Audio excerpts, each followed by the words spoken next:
Utawala wa Rais Samia amejaribu mara mbili. Mara ya kwanza alimkamata mwenyekiti wetu Mbowe na kumpa kesi ya uongo ya ugaidi ambayo hukumu yake ni kunyongwa mpaka kufa.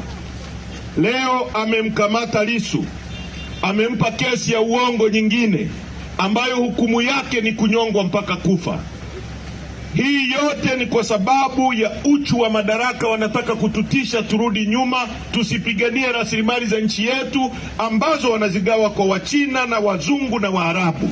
Tumekataa kuwapigia magoti. Mnasemaje? Mnasemaje? Hatutapiga nini?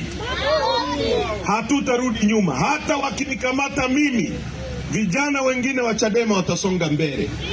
Nchi hii ni nchi tajiri, ni nchi yenye rasilimali nyingi. Mmefanywa maskini na hawa viongozi wa hovyo walioko madarakani. Tunachotaka na tunachodai ni tume huru ya uchaguzi ambayo itaturuhusu tuingie kwenye uchaguzi ambao tutashindana sawa sawa. Kukataa wizi wa kura ni kosa. Wangapi wanasema wizi wa kura ni sahihi? Tuone mikono yao. Wangapi wanasema kuiba kura ni kosa? Wanyoshe mkono tuone. Wote tunakubaliana kura hazitakiwi kuibiwa, si ndio? Kwa hiyo hilo ndio jambo tunalolipigania. Tutazungumza vizuri pale mbele kwenye mkutano.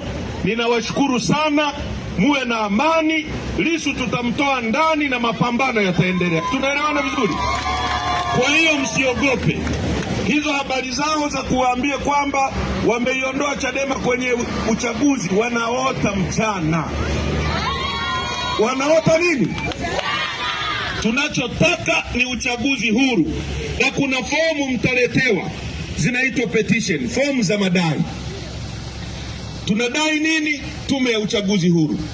Unachotakiwa kuandika ni jina lako, sahihi yako na namba yako ya simu.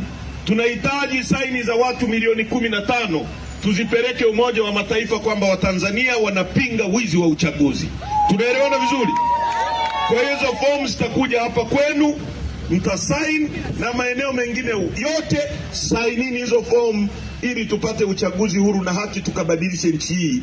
Madini yetu yabaki kwa ajili ya vijana wetu, rasilimali zetu zibaki hapa. Msipigwe faini kubwa kwenye michere. Tuondoe makodi mengi yanayowasumbua, tuwaletee pembejeo na maji kwa muda ili mbadilishe maisha yenu, muishi maisha vizuri. Mungu awabariki sana Mbarali.